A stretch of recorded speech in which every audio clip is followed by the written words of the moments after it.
दोस्तन भाइयों, एक समय की बात, एक लेडी पर जुर्म हो रहा था और उसके साथ गलत करल जात। जब उसके साथ गलत किया जा रहा था दोस्तों, एक महिला के साथ उसने अपने आप को बचाने का बहुत कोशिश की, लेकिन वो नाकामयाब रही और आखिरी में हाथ जोड़ी और विनती की, भैया हमको यहाँ से जाने दो, हमें माफ़ कर दो। हे भैया, हमने कहाँ गलती की है, कहाँ गलती रे जो हमें ऐसी कर रहे हो मेरे साथ। तो दोस्तों, जो महिला के साथ गलत कर रहे थे, आप यकीन मानिए भैया, वो महिला के साथ दोस्तों बलात्कार करने का प्रयास कर रहे थे। उन लोगों ने महिला के साथ किया भी और जिसके बाद वहाँ से चले गए। बात ऐसी थी। खैर दोस्तों, बता देना चाहता हूँ आपको, तो पता है दोस्तों, समाज में भी कैसे कैसे रिश्ते हैं, बहुत रिश्ते हैं भैया, बहुत रिश्ता निभावल जाता है। लेकिन एक रिश्ते की बात करो जो मैं कहानी में बात पति पत्नी की। दोस्तों, ये रिश्ता अटूट पवित्र रहेला। जब विश्वास टूट जाए दोस्तों, तो रिश्ता भी टूट जाता है दोस्तों। बात ऐसी थी। खैर, इस बात को मैं अब यहीं रख रहा हूँ दोस्तों। जिस महिला के साथ गलत हुआ था ना भैया, वो महिला आगे चल के थाने पर ही पहुँच गई थी और जिसके बाद अपने ऊपर हो रहे जुर्म के खिलाफ आवाज़ उठाने का उसने प्रयास करल जाता, ये भी प्रयास करल जाता।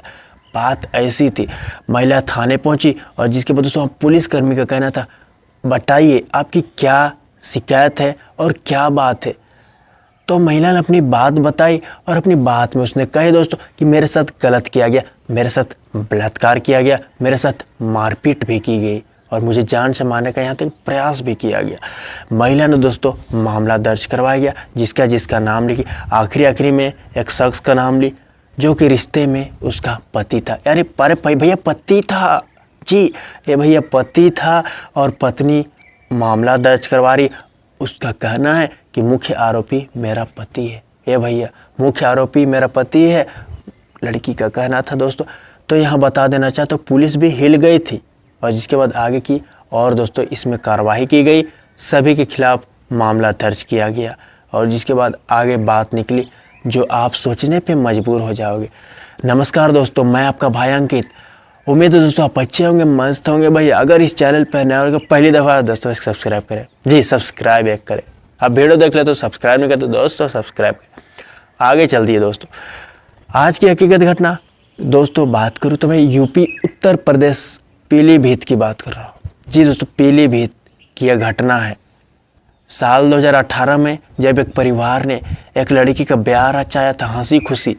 लड़की की कोई दिक्कत नहीं, सुमन नाम की लड़की से दोस्तों एक लड़के की शादी हुई थी। लड़की की उम्र 18 साल की थी और साल 2018 में उसकी शादी हुई थी। जब दोस्तों वो ससुराल आई थी तो कोई दिक्कत नहीं थी, परिवार में कोई दिक्कत परेशानी नहीं थी। उसने भैया थाना में जब मामला दर्ज किया और उसने अपनी बात कहानी बताई। उसका कहानी कुछ ऐसी है, शादी के कुछ साल बाद मेरे साथ कुछ अजीबोगरीब बात होने लगी। कहना था भैया साल 2018 में मेरी शादी हुई थी, लड़कियां का कहना था दोस्तों, और 19-20 सब ठीक रहा। साल 2021 तक ठीक रहा। साल 2020 में मैंने एक बच्चे को जन्म दिया जी, और जिसके बाद समय बीत रहे थे। साल 2022 का वो साल था जब मेरा पति जो है वो अपने काम पे तो वो जाता था हर दिन और काम से आता था, लेकिन साल 2022 से उसने नशे आदि करना शुरू कर दिया था। अपने पति के बारे में कहते दोस्तों, अपने पति के बारे में जी।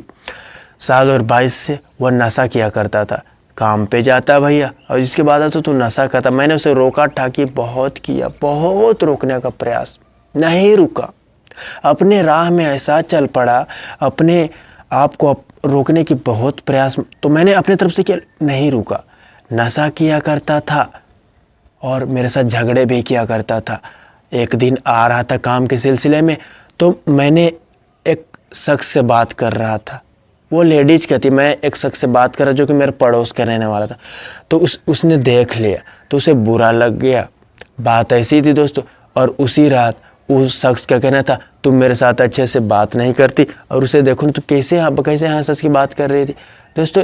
और अलग कुछ बात बोल दी जो कि पत्नी के चरित्र पर दाग जैसा बात आ गए। तो पत्नी दोस्तों उससे झगड़े करने लगी और इतने में दोस्तों साल 2022 का वो साल था जब पति ने उस पर हाथ उठा दिया। वो शादी की पहली बार उसने अपनी पत्नी पर हाथ उठा दिया। कई साल बाद पत्नी रूठ कर दोस्तों वो मायके चली गई। उसे लगा वो आएगी कुछ दिन में, नहीं लौटी भैया, मायके से वो नहीं आ रही थी। लेकिन मजबूरनवश पति जो है वो मायके भी पहुंच गया। और जिसके बाद वहाँ पहुंचा, सभी परिजन के सामने, बड़े के सामने पति दोस्तों हाथ जोड़कर माफ़ी मांगी और कहा भैया हमें माफ़ कर दे और तुम मेरे साथ चल, अब ऐसा नहीं होगा। मैं विश्वास दिलाता हूँ ऐसा नहीं होगा, पति का कहना था भाई। और दोस्तों जिसके बाद अपनी पत्नी को दोस्तों वो ले गया, पत्नी चली गई, पत्नी घर पहुंची, अपने खुद के ससुराल पहुंची भैया। और जिसके बाद रह रही थी दोस्तों, अब सुनिए आप मेरी बात, अब आप सुनिएगा। वहाँ रह रही थी, समय बीत रहे थे, समय कट रहे थे, लेकिन आगे कल्पना उसने नहीं किया था। बता दो कि उसने अपने अपने दोस्तों को दोस्तों, दो दोस्तों को घर लाया और दोस्तों शराब के नशे में तीनों थे। और अपनी महिला अपनी पत्नी को कहता है कि तुम इन लोगों के साथ रात बिताओ। आपने सही सुना, अपनी पत्नी को दोस्तों रात बिताने को कहता था। लेकिन उसने दोस्तों इस मामले में दोस्तों उसने चिल्लाया और लोगों की भीड़ इकट्ठा कर ली। और जिसके बाद वहाँ सब पति के खिलाफ हो गए। अब भैया फिर से उसने दोबारा माफ़ी मांगी कि मेरे से गलती हो गई, मुझे माफ़ कर दो।